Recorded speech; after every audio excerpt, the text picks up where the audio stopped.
So, do you want to sculpt like me? What is the secret? The secret? Well, the secret is you need to embrace the pain.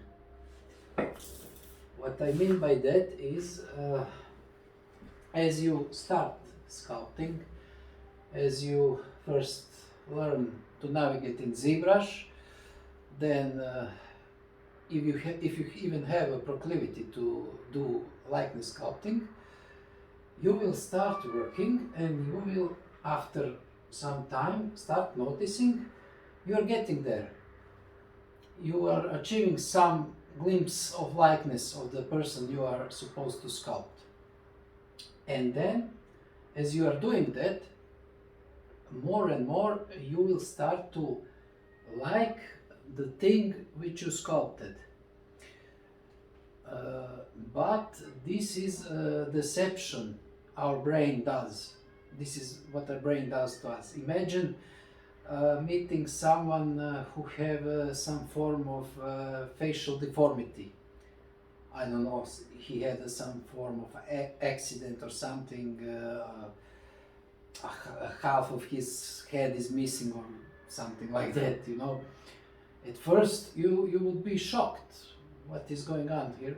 But if you spend some time with that person, you will get used to its deformity. It would no longer be, oh my god, you know, you will no longer cringe. It would become normal to you.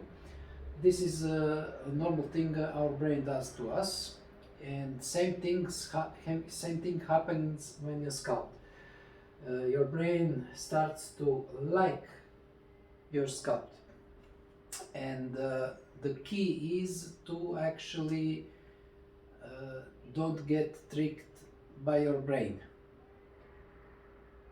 It takes time to achieve that, and it actually takes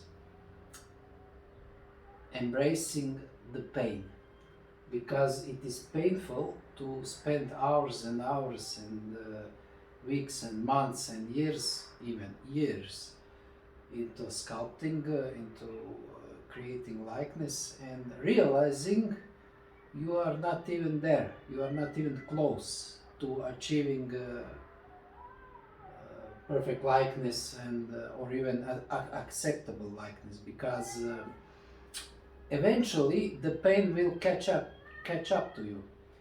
What I mean by that is you can finish the sculpt and publish it, and after a while you will see someone else made the same person and it looks way better than what you made. It can't even be compared. It happened to me a lot before, and that is the pain catching on to you, because it is going to be harsh realization you suck. That is going to be really hard on you. It could be. It doesn't have to be, because you need to understand by comparing yourself to others, you need to understand those guys are ahead of you because they invested a lot more time before you, or maybe they have a bit more talent, and plus they invested more time.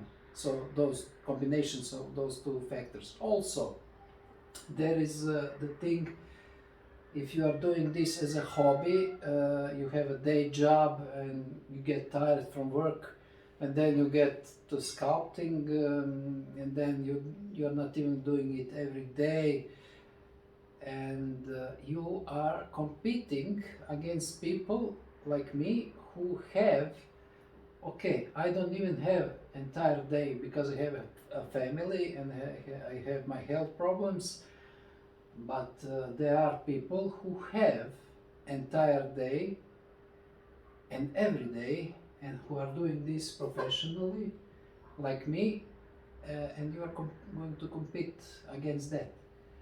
So a lot of factors are there to consider when you are doing this.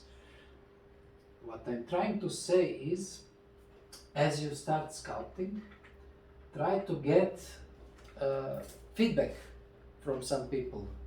Even you don't need to go very far.